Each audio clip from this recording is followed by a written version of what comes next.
Chase Robertson. How does the church, quote unquote, deal with acts of violence/crime among its members? Are the police/paramedics ever notified? I find it hard to believe that a person could be in that environment without totally losing it and attacking someone who tried to send them to the RPF or whatever. Okay, well, I will comment here again that Chase and everybody else who's listening to this, of course you would find it hard to go along with going to the RPF. You know what the RPF is all about. You know what Scientology is all about, and you have the objective, viewpoint or reference point of this, where you can see how ridiculous it is that these guys will ever go along with or be okay with, some of the nonsense that goes on in that group, right? But as I've pointed out many, many times, and will continue to say, it's not about what you think, it's about what they think. And in that situation, they are convinced that going to the RPF, getting auditing, doing 25 hours of op pro by dupe, whatever it is they're doing, is something good for them, that they need this, that this is, it's tough. Maybe it's tough love, maybe it's hard, but I need to do this for my own betterment and for the improvement of my life and my family and everything else. So, we all make sacrifices, and the things that Scientologists do in their lives are what they think are the sacrifices they need to make in order to get one up or survive and get through life.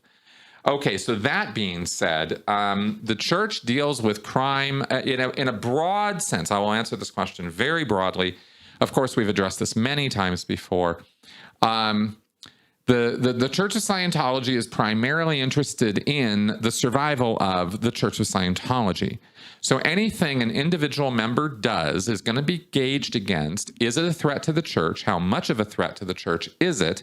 Is it containable? Or is this something that we're going to have exposure and liability for? Depending on the answer to those questions is going to depend on how they're going to deal with this Scientologist.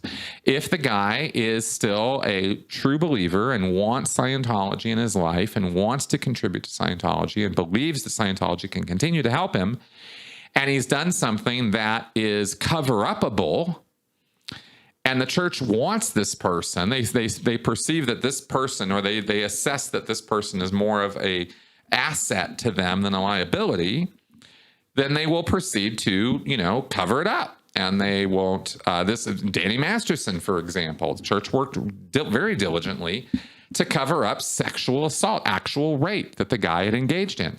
And they spent years covering this up to the point that they were stalking and harassing his accusers after they couldn't really control them any other way.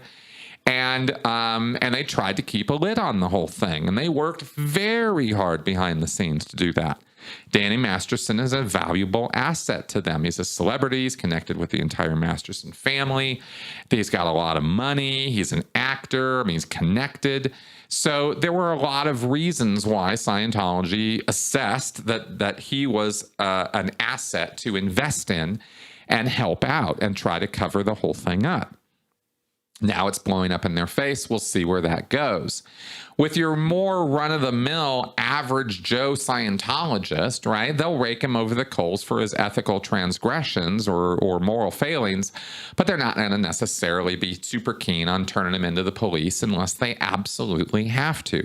And so the assessment will be on those questions I mentioned earlier. If this person is feeling like they're not loyal to the church, if it looks like they're going to be a problem, if it looks like this is a crime, like a murder or something, okay, well then, when you get into capital crimes, actually, again, I'm going to say that the church is going to run those questions on the issue still. They will still suss out, is this person an asset or liability, right? And when you're committing capital crimes, you're probably going to end up on the side of, a liability, and they're going to kick you out.